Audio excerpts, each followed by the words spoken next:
Okay, good evening everyone, welcome. My name's Jeremy. I'll be leading these Monday night sessions this month. We've got 5, this is number 2.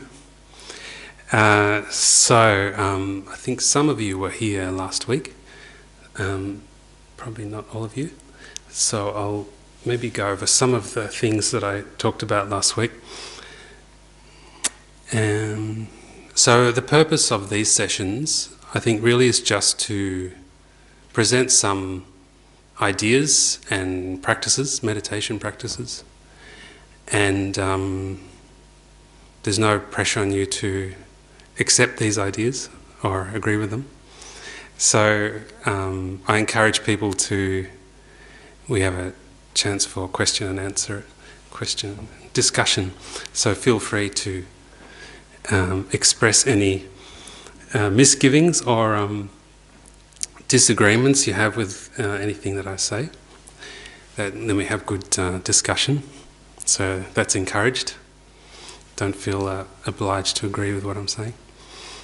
And then if you find some of these practices and ideas useful, then you can adopt them, otherwise you can just discard them. So firstly, about meditation. So as I was saying last week, the definition of meditation, at least in the Buddhist context, is the idea of familiarizing your mind with a positive object. Object here meaning a mental object of mind, and positive meaning something that has a positive effect on your mind, so it makes your mind peaceful and happy, calm, as opposed to a mental object that disturbs your mind, makes you feel disturbed and unhappy. So we're trying to familiarize our mind with positive or neutral mental objects. So neutral means an object of mind which doesn't make your mind, it doesn't bring attachment or aversion, so you have a sort of neutral feeling, like the breath is often used as a neutral object of meditation. So we'll do that in a minute, some breath meditation. So that's what we're trying to do with meditation, is to familiarize our mind with a neutral or positive mental object. And the idea is that by familiarizing your mind with those mental objects, they become more familiar, they become more part of your way of thinking. And you probably know from your own experience that the mind is sort of a habitual creature of habit, a habitual thing. So whatever our mind becomes familiar with becomes sort of stronger. And that can be the same with negative mental objects, negative habits. So they can become stronger through familiarity. So the same thing with positive mental objects, mental habits. So that's what we're trying to do. So in that way, meditation is very simple. It's just familiarization. Okay, so then how do we do that? So the main tools that we use to do that, which I was talking about last week, but I'll go over them again just to make them clear. So the first one is normally the terms used is mindfulness. So mindfulness in this context means remembering the object or holding it in mind. So mindful as in like it's filling your mind. So for example, if we want to meditate on the breath, then we're trying to keep our mind on that mental object and stop it from wandering off. So we're keeping it in mind. That's mindfulness. And then the other main tool that we use for meditation is called, usually it's translated as introspection. And in this context, introspection means observing your mind, seeing what's going on in your mind, and then when your mind starts to wander off away from the chosen object, then you return it back to that mental object. So that's introspection. And then there is a third one, which I'll talk about more. A third mental tool, we can call them, is application. So, for example, if you have a disturbing thought arising in your mind, disturbing kind of emotion, like, for example, intense anger, then application would be applying called an antidote or an opponent force to that disturbing thought, which would be patience. So patience would be, for example, meditating on keeping your mind calm and undisturbed in the face of, for example, someone verbally attacking you. So that would be patience. So that's the three: mindfulness, introspection, and application. So I'll explain them more as we go along. Okay, so we'll do a meditation now, firstly on the breath, and we'll use mindfulness and introspection. Then after that, we'll do a meditation which is a little more, I think, difficult to understand. Might take a bit of getting used to. But see how you go, and we can talk about it afterwards. So this meditation is called meditating on the conventional nature of the mind. So what does that mean? So conventional nature, in the Buddhist context, the mind is described or defined as that which is clear and knowing. So clear and knowing. So clear in the sense that it's unobstructed. So the analogy you use to explain this is the sky. So the mind is like the sky. And then the thoughts and ideas and emotions which arise in the mind are said to be like clouds. So this is the analogy used to describe the mind from a Buddhist point of view. So the mind is clear like the sky. So because the sky is clear and unobstructed, it allows the clouds to arise in it. And then knowing means that it knows its object, an object of mind. So, for example, it knows, the mind has an awareness, for an example, of an object like a table, a person, room, etc., or emotions like love and anger, etc. So it's conscious, it's aware of those things. So that's what the mind is. That's how it's described in this context. So you don't have to agree with that. You can present other ideas of what you think the mind is. It's a very interesting topic, I think. Interesting to how many people have different ideas about what the mind is. So we'll just work with this definition in this meditation. So in the meditation, what you're trying to do is just firstly identify the mind, the clear and knowing mind, and then try to just focus on that. So you're not focusing on the thoughts that are coming up in the mind, the feelings that are coming up, the ideas, the sensations. You're just trying to focus on the clear and knowing mind, which is sort of like the sky.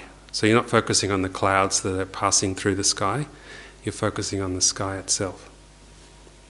So why do we do that? So one of the benefits of that, I think, firstly, it's a neutral object. It doesn't generate attachment or aversion, so it's a neutral object. So focusing on a neutral object has the effect of pacifying your mind, making it calm, peaceful, making you feel happy and relaxed. Then also it reminds us that the mind is clear, so that it reminds us that the disturbing things that arise in our mind, like emotions that upset us, feelings of, animosity we have towards people, or things that arise in our mind which disturb us, so they're not the nature of the mind. That's the idea here. They're said to be, a nice word is adventitious. So they're not in the nature of the mind, and they're not permanent. They're sort of passing through like clouds. So that's the idea. So meditating on the mind in this way reminds us of that, which I think is very useful to be reminded of that. So, because we tend to identify strongly with the emotions and ideas and thoughts that we have coming up in our mind, and we get ideas like, oh, I'm such an angry person, or I'm such a lazy person, or, I'm such a worrier. So we identify sort of strongly with these thoughts and emotions which arise habitually in our mind. So this meditation is a way of sort of cutting through that and showing you that actually that's not what your mind is. these things are just passing through your mind. So that's the idea. Anyway, we'll have a go at that meditation, and then you can let me know what you think. So firstly, just sit in a posture which helps you to meditate, which means helps you to remain alert, but also relaxed. So we're trying to be awake and alert, but also relaxed, not tense. So firstly, just relax your body. You can breathe out any tension or concerns, anxiety, worries, whatever. Just breathe them out. And then just bring your attention to your breath, moving in and out.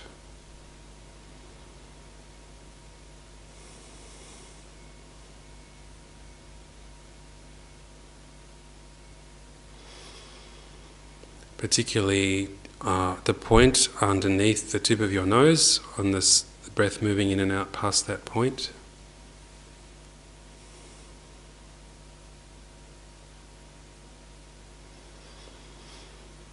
Okay, so the object of our meditation is the breath. We're just focusing our mind on the breath.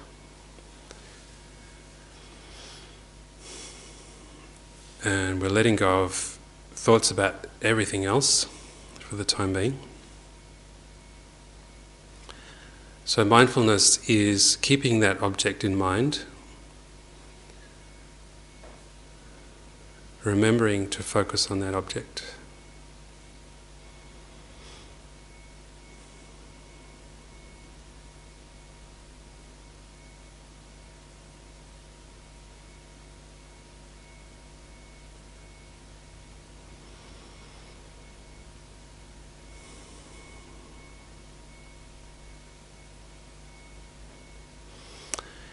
And then introspection is checking to see whether your mind is staying focused on the object, or whether it's wandered off and is thinking about other things. And if it is, you just bring it back to the object of meditation, the breath.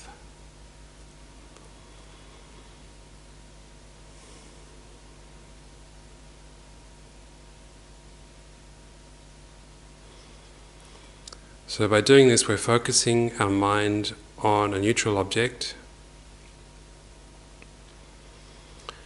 And this is like giving your mind a break from thinking about all the things that we normally think about, particularly thinking about things which we're attracted to and have aversion to, which bring up emotions of attachment and aversion, other disturbing thoughts that come up from those two.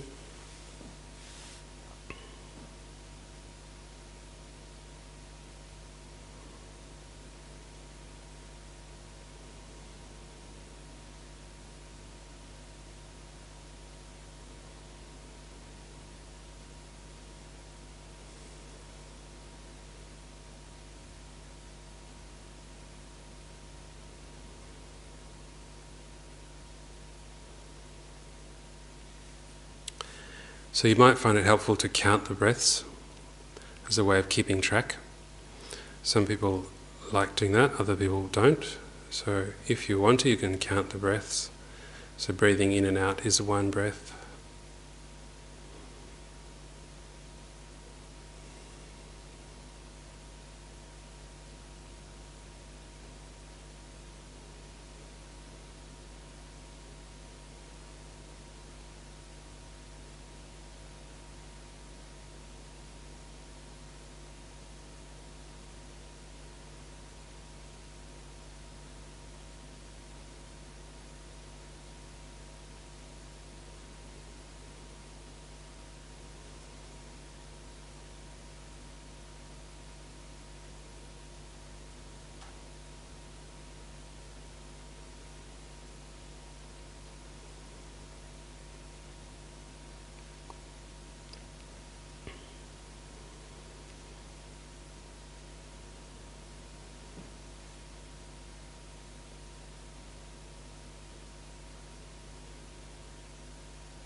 So again, use mindfulness to remember the object, keep it in mind, and introspection to check whether your mind is remaining focused on that or if it's wandered off.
So the whole meditation should be relaxed, and you keep your mind sort of spacious like the sky.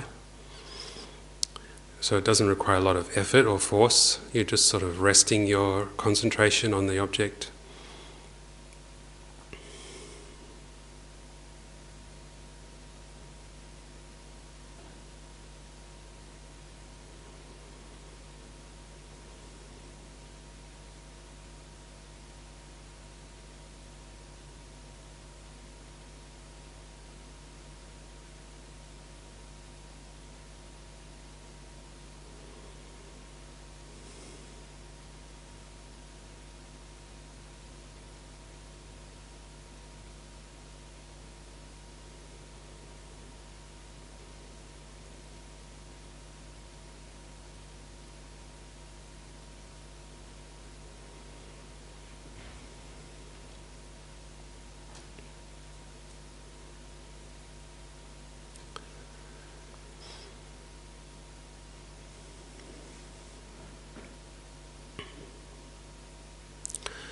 Okay, so now we'll change the object of meditation to the conventional nature of the mind. So as I said, this is focusing on the clear and knowing nature of the mind. So think of the analogy of the sky and the clouds. So our mind is like the sky, clear and knowing, and the thoughts and emotions, ideas that are arising in the mind are like the clouds. So we're just focusing on that clear and knowing aspect of the mind. So try to identify that firstly. Just the idea of the mind being clear and knowing, but not the thoughts and objects which arise in the mind. So it's not the sounds that are arising. It's not the sensations. It's just the mind which is aware of those things.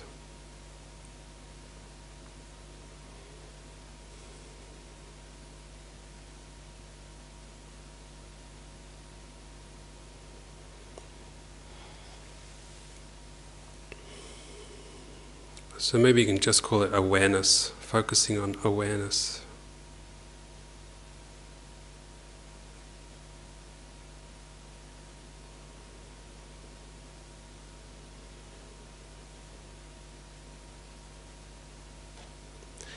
And then when things do arise in the mind, like sounds, you try to keep your mind focused on the awareness of the mind that's aware of the sound rather than the sound itself. So we're still using mindfulness and introspection in this process, but the object is this clear and knowing nature. And the introspection is checking that we're just focusing on that and not focusing on the object of the mind, the objects that are arising in the mind.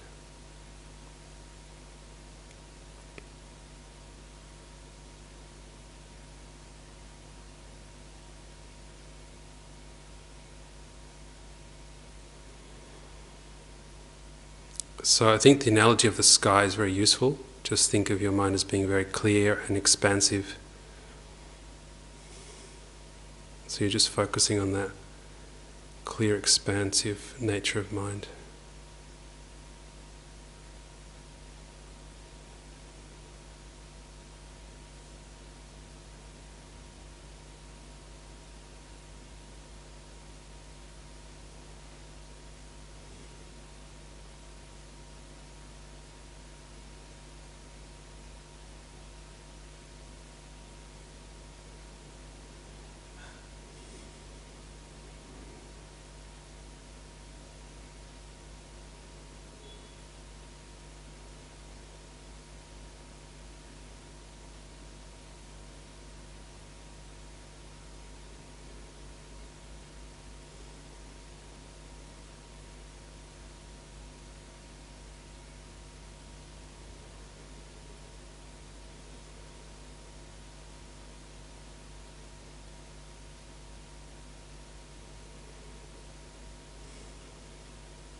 So if you find your mind's getting preoccupied with thoughts, distracted by thoughts and other things, focusing on the things that are appearing to your mind, then you just return your mind to the object, which is the awareness, the clear and knowing awareness.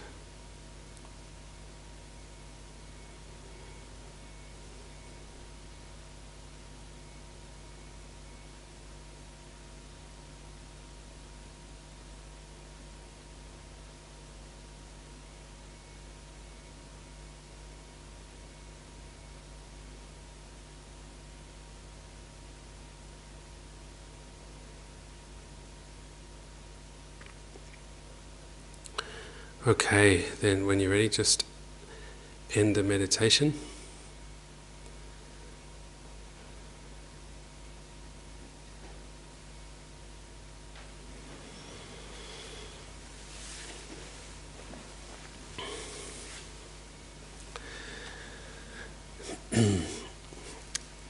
Okay, so any thoughts or comments about that meditation practice? How did that go? Did anyone really dislike that? Has anyone done that before? So I think that's a fairly, like maybe an unusual way of using our mind, an unusual object of focus, but quite an interesting one.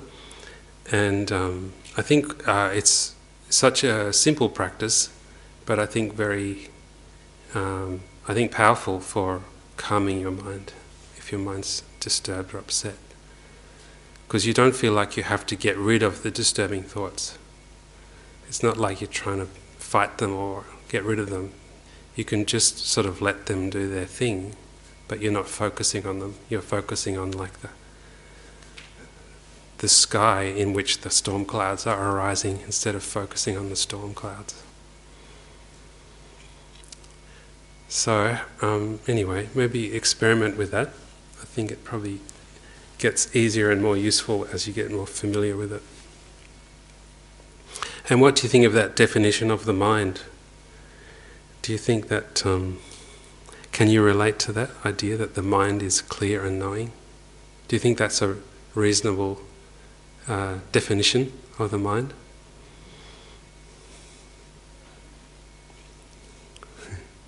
Yes. I certainly don't always know. I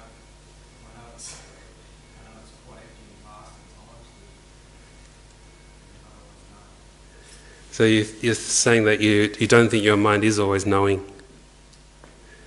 I think knowing in this context just means it can know something. It can know things. So compared to like an inanimate object, like a table, it can't know stuff.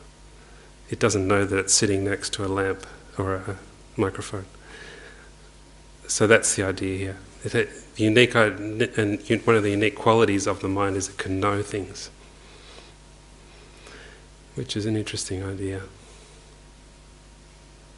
So I think in modern neuroscience, I think many neuroscientists would say that the brain can know things.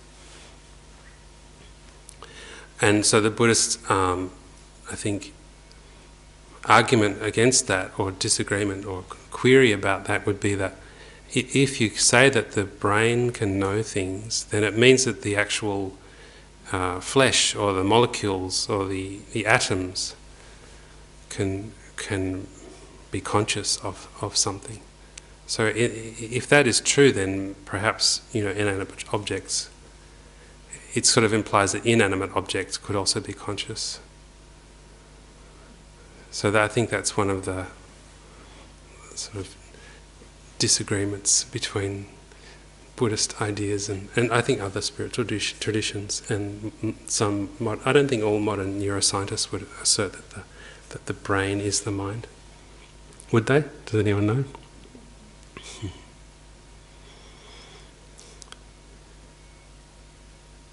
So that's the idea, clear and knowing. All right, so moving on.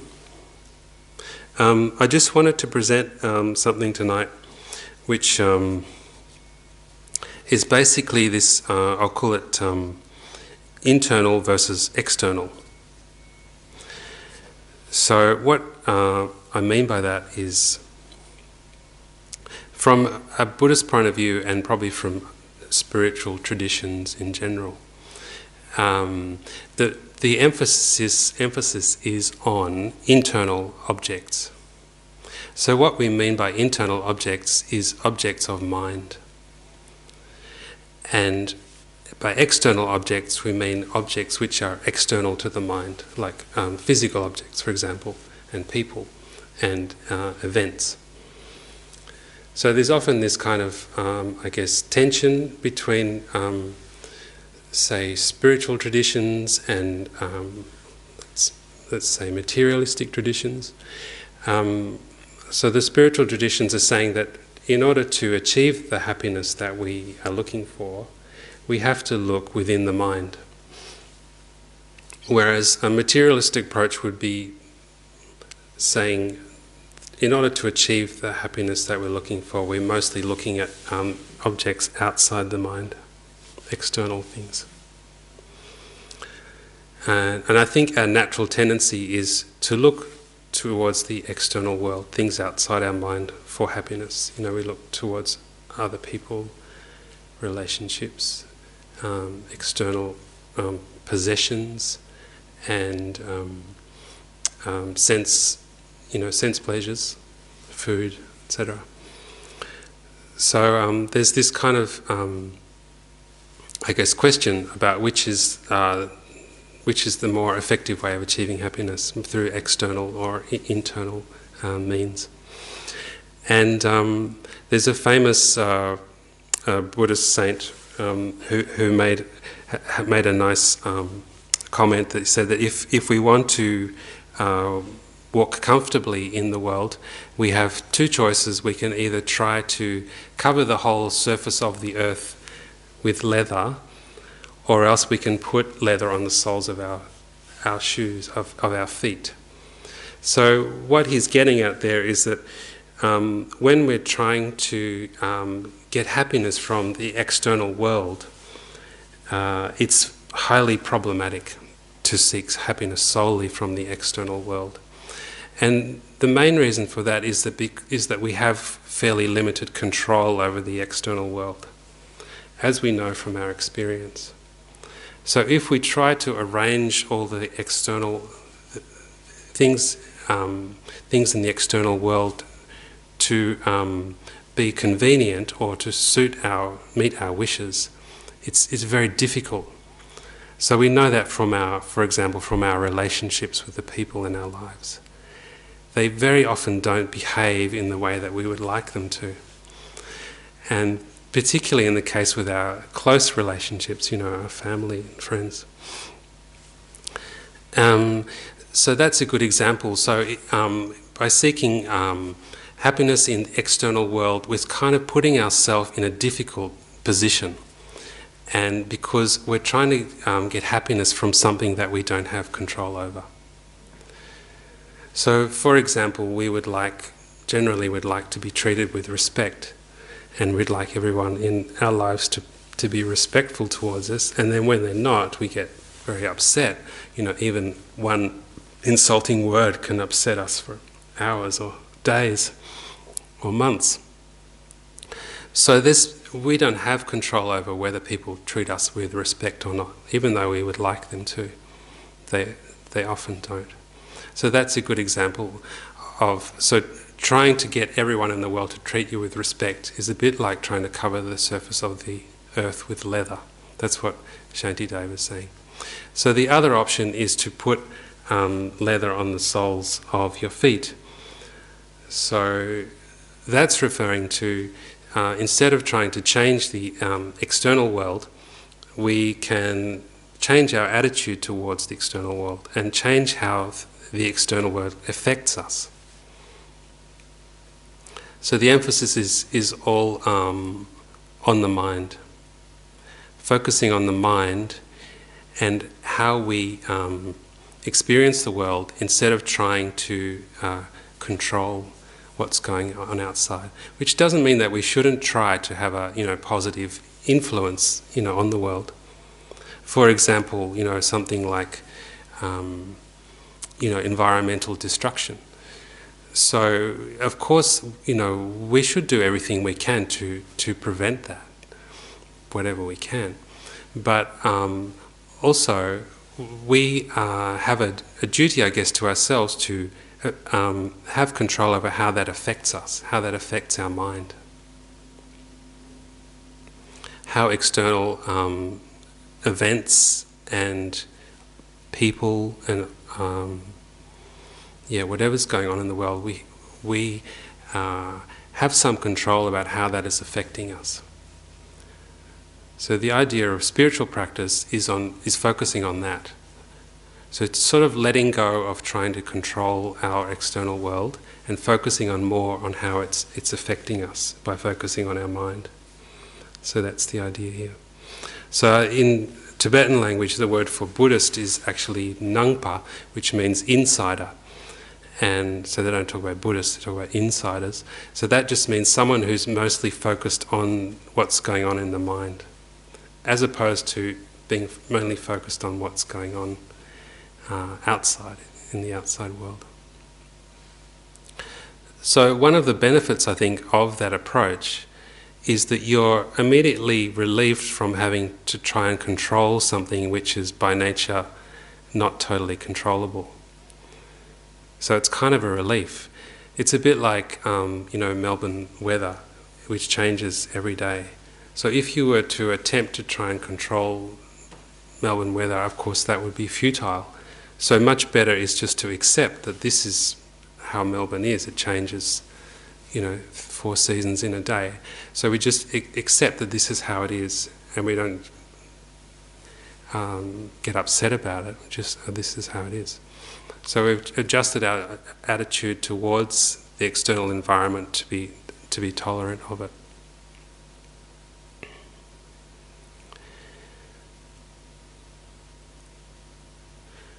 So that's the idea of being insider and focusing on internal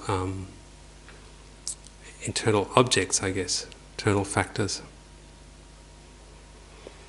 So what do you think about that? Any thoughts on that? The idea of putting leather on the soles of your feet as opposed to trying to cover the surface of the earth with leather. Any thoughts on that idea?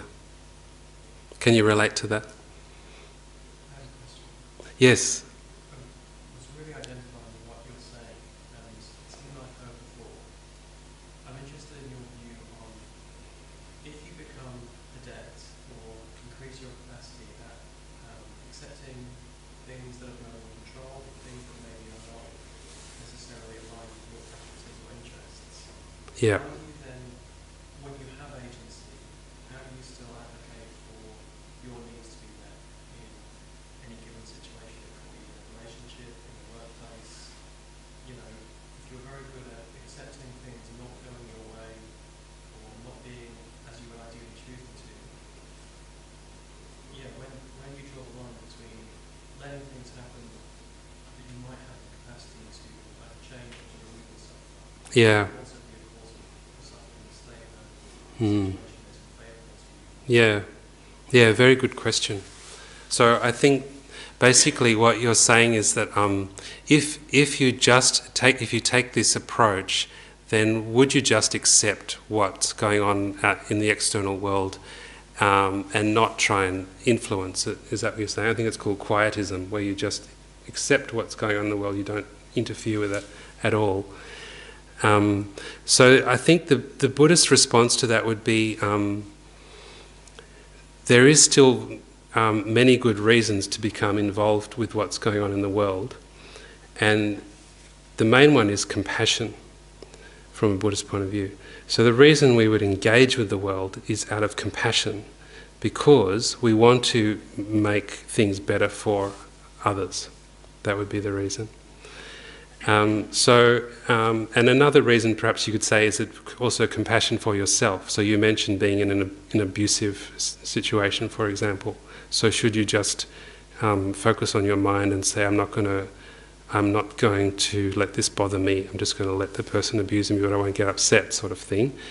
So again, it's not compassionate to let someone get away with bad behaviour, for example. So a compassionate action would be stopping someone from engaging in abuse of yourself or others.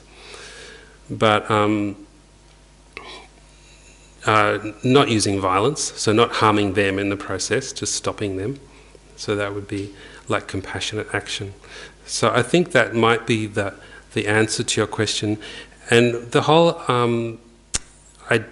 idea here is to be extremely realistic. So someone described Buddhist practice as an extended exercise in realism. So you're trying to make your mind completely realistic about how the world is. So as I was saying before, trying to control the external world is not realistic, because we don't have that much control over, other people, for example. But what is realistic is doing what we can, for example, to help them by talking to them and listening to them, giving things to them, but at the same time being realistic about the limits of how much control we can have. Does that answer your question? Yeah. Yes, go on. I hope I understood what you were trying to say. You said that some people seek for happiness in the external objects, Yep. as some other people choose to do it in the internal objects, which I don't want to judge it which one is the best, but maybe I would choose the internal one. Right. What is easier in your view? Because we are struggling in the world to get these external things, thinking that's going to make us happy. Yes. How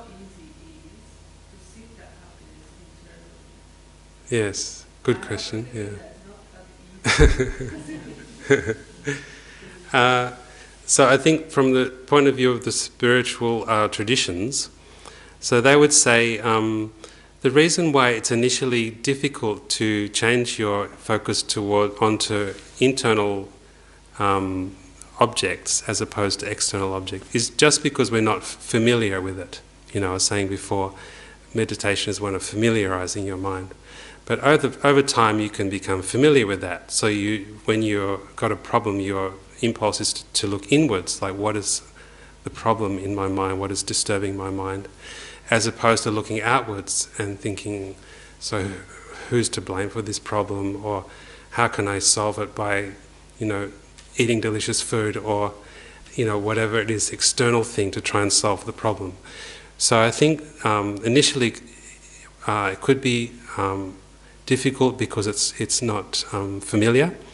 But then also, in the long run, the Buddhist view and other spiritual traditions is that it's much easier to look inwards for happiness for the reasons I said. For example, we can't control the external world. So if we're trying to seek happiness, for example, from the people in our lives, and they're behaving in ways which we don't like, and we can't stop them, they're saying things to us, criticizing us, being rude to us, or being disinterested, or whatever it is they're doing. So that's putting us in a painful situation because we're expecting something from them which we're not getting. So in that way it's unrealistic to expect them to behave in the way that we want all the time. And the other problem with seeking happiness in external things is there's no definite connection between the external thing and the mind of happiness. So, for example, you can think of people who have incredible wealth and maybe incredible power, but still not happy.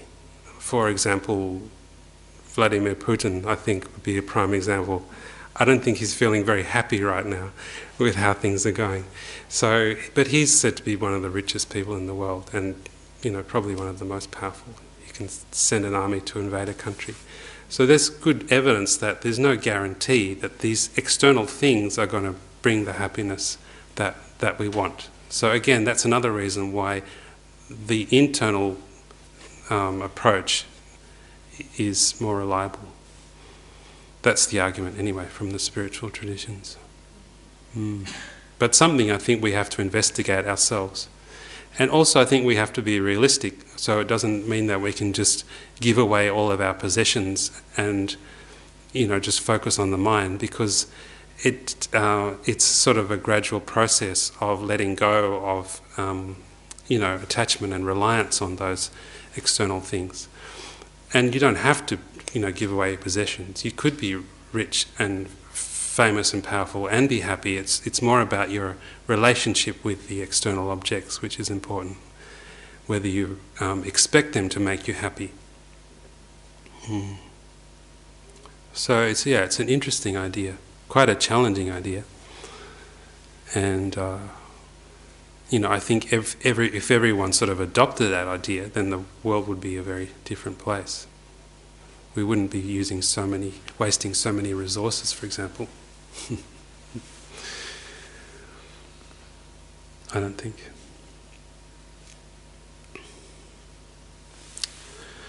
Okay, what else? So that's about putting leather on the soles of your feet.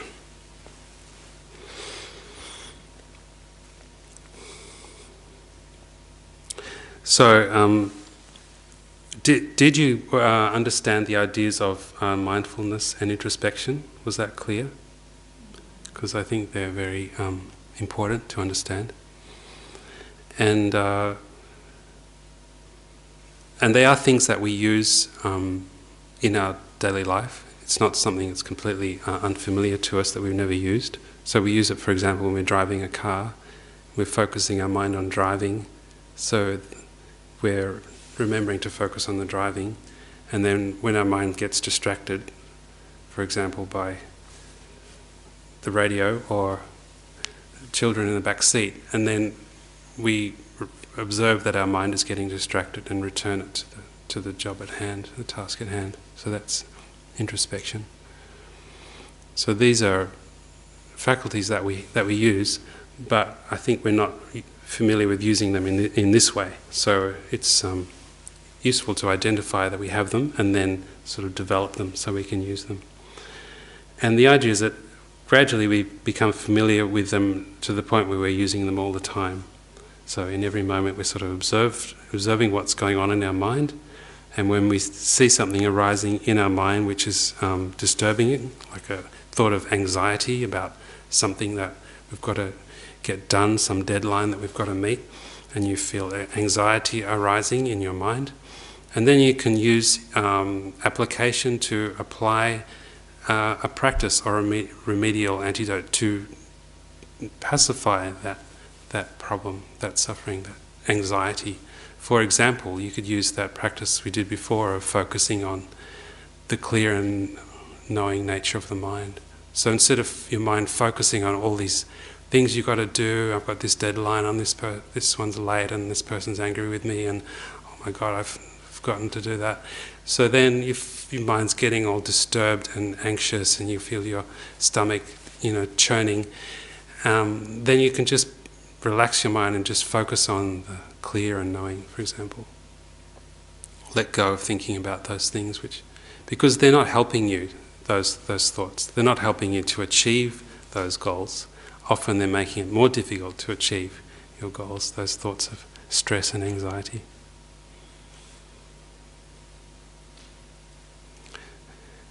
So that's one way we can use application. Observe what's going on and then apply this practice to pacify the mind. Sometimes when I'm talking about these things and people put up their hand and say, but I don't have any disturbing thoughts in my mind. Why are you always going on about disturbing thoughts?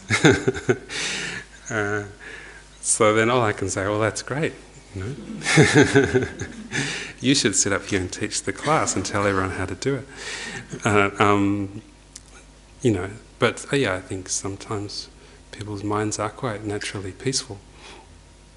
I think it's important to understand also that this kind of just happiness and contentment is not the ultimate goal of spiritual practice, at least not in the Buddhist context. So we're not just trying to be happy and content, we're trying to develop our minds, develop the power or qualities in our mind, particularly of compassion and wisdom, so that we can eventually, the idea is to become a Buddha, where you've removed all the problems in your mind and developed your mind to its ultimate potential, and then you're in the best position to help other beings. That's like the ultimate goal. But even in our own life, we can think just being content and happy is not my ultimate goal. I actually want to sort of develop my potential so that I'm more useful, to the people, to the world, people in. So the idea is to become like a friend of the world. So everyone you meet, you feel sort of genuine sort of like empathy and closeness towards them, and then you have this sort of wish to do whatever you can to be useful, helpful. That's more of the goal, not just to be happy and content. But it's hard to do that if our mind is disturbed, if our mind is overwhelmed by these disturbing emotions. It's hard to be helpful to others. You're having enough trouble just holding it together for ourselves, keeping our own life on track. So I think that's also important to understand.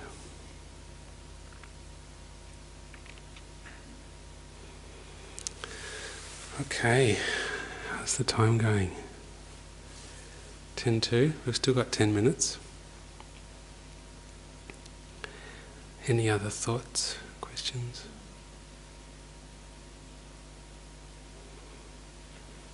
Yes?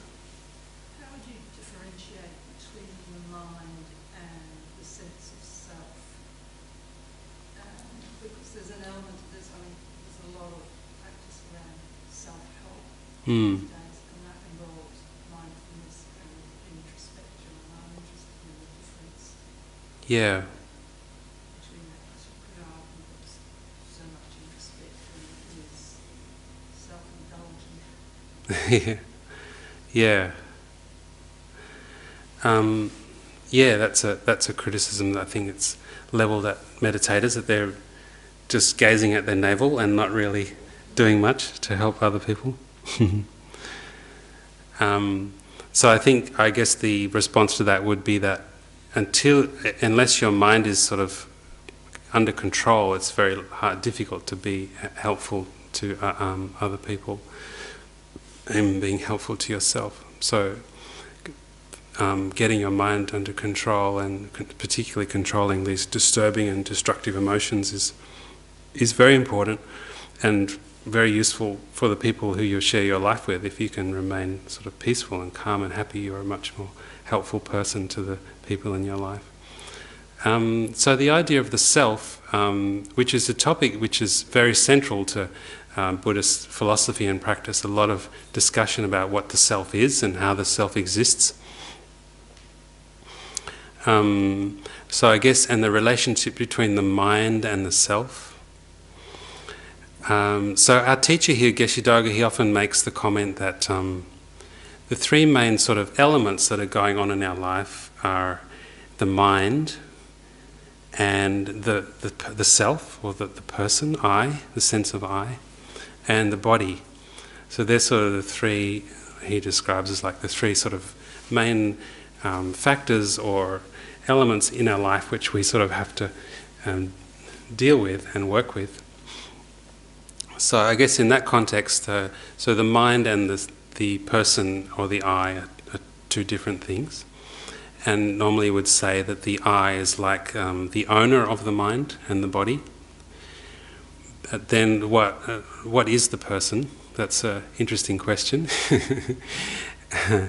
So from the Buddhist point of view, strictly speaking, the person is just something that is labelled onto the collection of body and mind.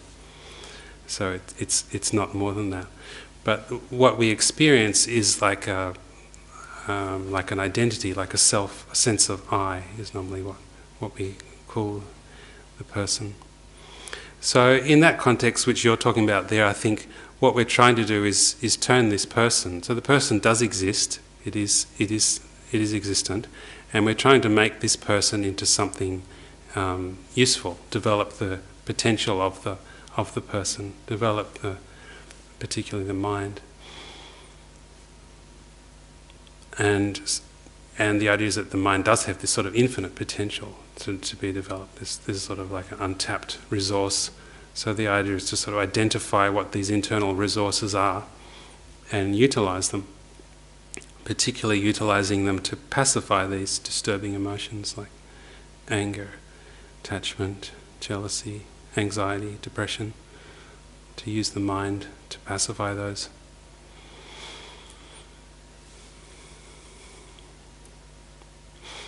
And the way we do that is firstly by identifying them, so being aware that they're there, so anxiety arising up, and then trying to understand what the causes of those are. So, for example, anxiety often arises because of attachment. So you want something to be a certain way.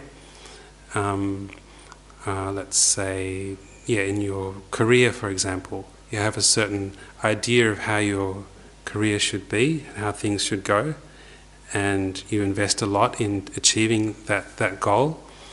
But there's many obstacles, many threats to achieving that, and often they're things that you don't have control over, things that people say about you to, disparage your reputation, or sometimes you're made to look bad because of a mistake someone else made, or your own mistakes, your own human error, etc. So then anxiety arises because of having this strong desire to achieve something, but then having the situation where we're not in control of all the elements, all the causes of achieving that goal. So then anxiety arises because of that. So by understanding the causes for the anxiety, then we can we can sort of dismantle the anxiety. So by letting go of strong attachment to something, then the anxiety of losing that thing, for example, is dispelled. So you think of someone who's very attached to a person, like in a relationship, extremely attached. So you can see how there's always anxiety in that situation because they're strongly attached to something that they don't have control over. So that person could leave them, or that person could get bored with them, or the person could pass away. So you can see how attachment is a cause for anxiety. Do you agree with that? I think the idea of attachment is also something that can be a little difficult to explain because it's not really something that's commonly understood, I think, in our culture. So with attachment, what we're talking about is a mind which is looking at an object, so it could be a person or a physical object, it could be a position of status, like in your work life, for example. Whatever it is, we can become attached to pretty much anything, and then exaggerating the importance of that thing, seeing it as more important than it is, and then trying to hold onto it, possess it, control it, make it mine, or consume it. So attachment is not about love. It's all about what can I get for me. So it's sort of like having a strong feeling of I want that thing, and that thing is going to make me happy, and exaggerating the importance of that thing and then trying to hold on to it. So in a relationship, attachment is a big problem because it's basically the idea of what can I get from this relationship, what's in it for me, as opposed to what can I give to the other person. So it's important to be clear, but that's what we're talking about with attachment. And attachment has this element of sort of trying to freeze the object, I think, too. It doesn't like the object to change. So you have some strong investment in this thing or this person or this situation, and then the impermanence of that situation can be distressing, can cause anxiety. So what's an example of that? I think of some parents who kind of have trouble letting go of their children as they grow up. For example, their child grows up and gets into a relationship with a partner of their own. Some parents can find that threatening. Or their parents, when children sort of move away from becoming independent from the parents. I think parents often find that difficult because we're sort of attached to the child being how they were when they were little, for example. So having difficulty accepting that they're becoming independent. I think that's a common problem that parents have. Yes? I really like that last point. That sort of goes on what I was asking earlier. What would be the spiritual guidelines of this practice for honouring those relationships that are really important to us without the attachment we just described, so negative impact on multiple relationships? Yeah, good question. So I think we firstly need to understand what attachment is very clearly. So as I said, attachment is not about love. It's actually sort of like the opposite of love. So we need to be clear about that. So attachment in a relationship is looking at the person and sort of thinking, I want you to make me happy, sort of thing. And what are you going to do to make me happy? And I've invested in you, and you really should be making me happy. So all those kind of ideas, I think we all have them in our relationships, but the idea is to sort of trying to minimise them. And so love is the opposite, like thinking, what can I give you? How can I help you? So firstly, just to be clear about what's going on in our mind and in our relationship, and identifying, how much attachment is there, and how much of it is sort of genuine love, concern, generosity, etc. So firstly, being clear about it. And then I think when we identify the attachment, then firstly it's good to understand the problems that the attachment is causing us. So attachment often leads to conflict in relationships because the person isn't behaving in the way that suits us, for example. So by identifying the problems with attachment, then that encourages us to sort of overcome it, reduce it. And so you reduce attachment to a person by sort of getting a better understanding of exactly of what they are. Because attachment is sort of objectifying the object of its attachment. It's objectifying a person and seeing them as some kind of inherent source of my happiness. So I've invested in you. I'm invested in you because you are the source of my happiness, and I'm expecting you to make me happy. And why aren't you making me happy? So it's really a very objectifying and unrealistic view of the person. So I think understanding, how that thought arises and what that misunderstanding is a very powerful way of dismantling it. You realise that it's just a mistaken view and you're not really seeing them for how they are. Yeah. But it's very interesting, particularly with our relationships. Yes? I find that notion really, really difficult because as humans we're designed to attach and connect from birth, and a good secure attachment that enables people to separate and individuate and go out. So it seems to me that's a very negative